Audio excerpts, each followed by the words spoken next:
Hello and welcome to Whisky Results. My name is Mark. This is review number 83 and today I'm going to be doing a review of a blended mist whisky that was sent to me by the Twitter handle Whisky and Warhammer. You can go and check out Tom's socials down in the description there. This is one of a few samples that Tom sent me. This one is Compass Box Spice Tree. He sent me this one a little while ago. Sorry it's taken a while to get to it, Tom, but I've had a lot of samples that I'm slowly working my way through. So I'm going to pour a little bit into the glass there whilst I tell you a little bit about Compass Box Spice Tree, 46% ABV, developed by John Glazier and the Compass Box team. It's a blended whisky. You can find out more information from the Compass Box website. They actually do a breakdown of what is in there, particularly Clynelish, I believe, is one of the main whiskies that goes into the blend. It's bottled at 46% ABV. It is non-chill filtered. It is natural colour.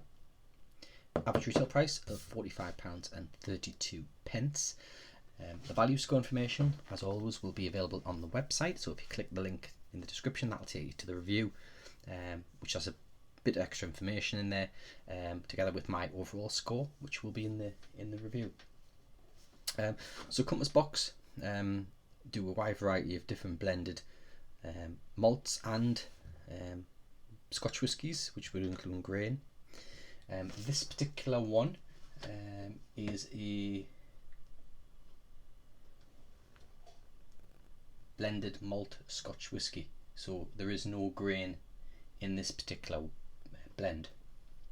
They've got a really good infographic on their website. It's actually a PDF that downloads, which shows you the breakdown and what contributes what in terms of flavour notes. It's really worth checking out. This is the very first Compass Box that I have actually tried. It's certainly something that's been on my radar a while to try, but not actually got around to actually trying any until now. So thank you very much, Tom.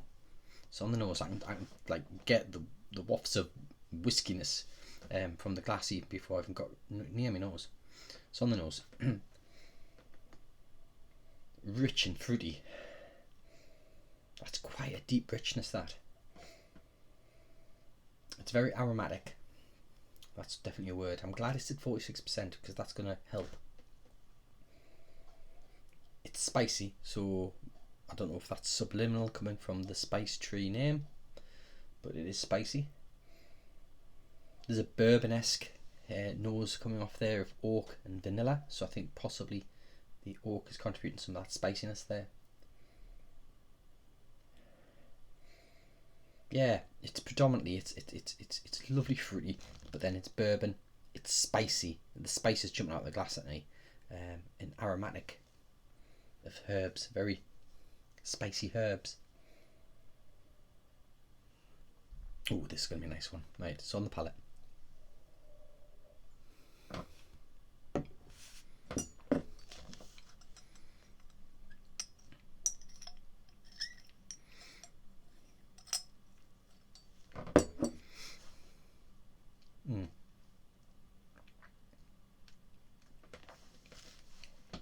That is a delight.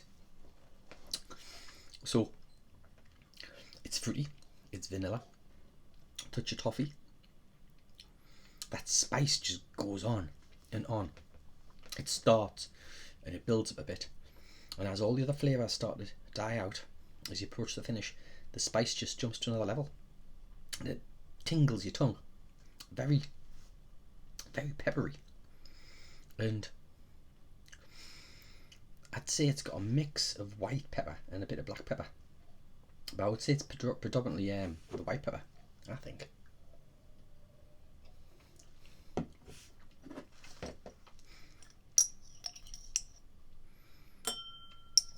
bit of apple and pears going on there.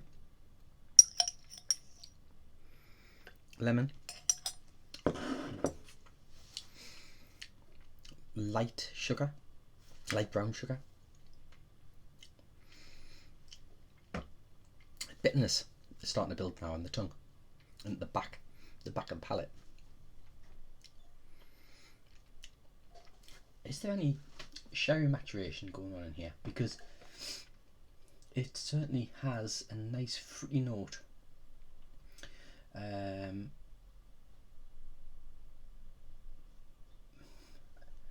So we've got Clynelish first fill bourbon barrel.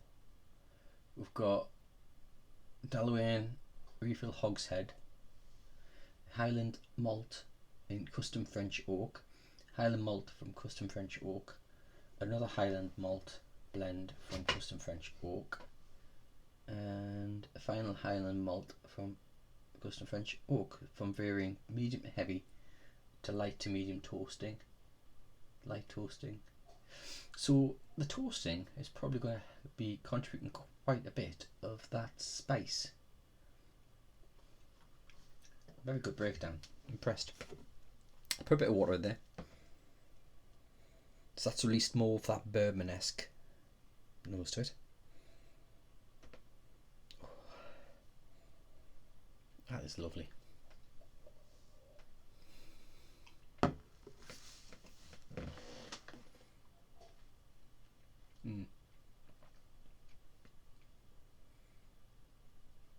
It's actually made a bit more syrupy, probably from the release of some of the oils. It's just as peppery, and if anything, that has released a bit more bourbon.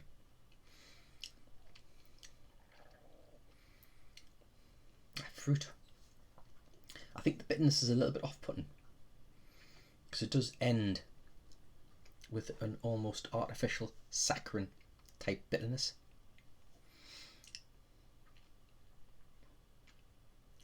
Would I buy a bottle? Well, I would say this is more of an intermediate level whiskey straight off because of the spice going on there, that pepperiness. Anybody that's not used to whiskey could be off-put by that. It is very much off-putting. Would I buy a bottle? £45, 32p. In a sale, yes. If it wasn't in a sale and I had the money to spare and I was looking down the rows of what was available and I saw that, I would certainly put it on the list of to buy if there was nothing else and I had the money burning a hole and I had to spend it. I would buy a bottle, but it would have to be on discount because I'm a miser. I like to save my money if I can.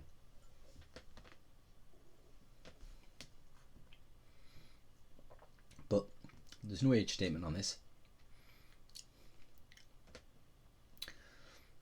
You can't really tell if there's any youthful whiskies going on in there. It's a pleasant drop. And I think as the bottle opens and you start to enjoy it, you'll get used to that level of spice. And I'd say that level of spice is probably a touch up from Talisker Storm. It's definitely higher than Talisker itself, but Talisker Storm's more peppery. I think it's probably a bit more peppery than that, a bit more spicy. That is very nice. Thank you very much, Tom. There it is.